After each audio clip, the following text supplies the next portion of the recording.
अस्सलाम वालेकुम रहमतुल्लाहि व बरकातहू। अल्लाह ताला आप सबको रमज़ान की रहमतों, नेमतों और बरकतों से मालामाल फरमाए। तो आज इंशाअल्लाह अज़ीज़ हम बात करेंगे इस्तिग़फ़ार के बारे में।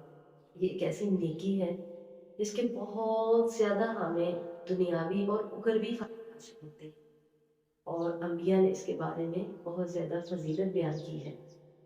हमारे प्यारे नबी मोहम्मद सल्लल्लाहु अलैहि वसल्लम ने इरशाद फरमाया कि मैं एक दिन में 70 मरतबा अल्लाह ताला से इस्तिग़फ़ार करता हूँ। लेकिन इसमें है 100 मरतबा। इसका मतलब है कम से कम 100 मरतबा अल्लाह ताला से इस्तिग़फ़ार करना लाज़िम है, हर किसी को करना चाहिए। दूसरा, इसके बहुत से फ़वाइद हैं, बहुत ज़्यादा सवाब है और मुख़्तलिफ़ अम्बिया ने अपनी कौमों को जब दावत दी, यानी हूद अलैहिस्सलाम ने कौम आद को दावत दी, नूह अलैहिस्सलाम ने अपनी कौम को दावत दी, तो उन्होंने इसके फ़वाइद और समरात गिनवाए। जिनमें से क्या है, या कौम इस्तग़फ़िरू रब्बकुम इन्नहु काना गफ़्फ़ारा, कि ऐ मेरी कौम अल्लाह ताला से इस्तिग़फ़ार करो, अल्लाह ताला से तौबा करो, अपने गुनाहों की माफ़ी माँगो।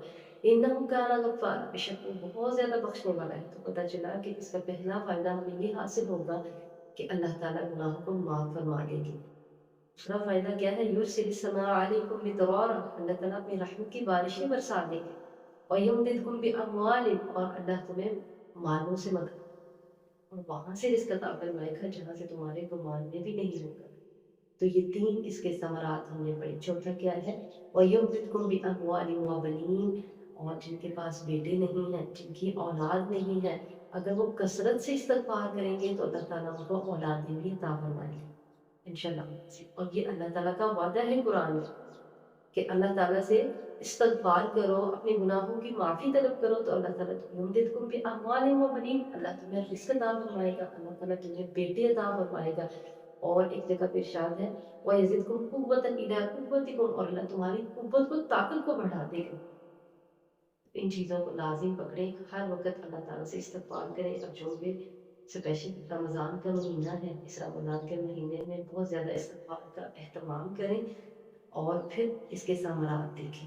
अल्लाह ताला इसके बदले में हमें क्या-क्या अता फरमाएँगे, इस बात को आज़मा के देखें। वाक़या आता है इमाम अहमद बिन हम्बल रहमतुल्लाह अलैह का। उस वाक़ये से हमें ये पता चलता है कि इस्तिग़फ़ार करने से दुआएँ भी कबूल होती हैं। बहुत ज़्यादा इस्तिग़फ़ार करेंगे तो अल्लाह ताला आपकी ज़ुबान में भी असर रख देगा और आपकी दुआएँ भी कबूल होंगी। तो इस्तिग़फ़ार के बहुत से फ़ायदे और इतने बड़े सवाब हैं, तो कभी भी इस्तिग़फ़ार करना ना छोड़ें। हर वक़्त अपनी ज़ुबान को इस्तिग़फ़ार से तर रखें। अल्लाह ताला इस बात की तौफ़ीक़ अता फरमाए। अस्सलामु अलैकुम व रहमतुल्लाहि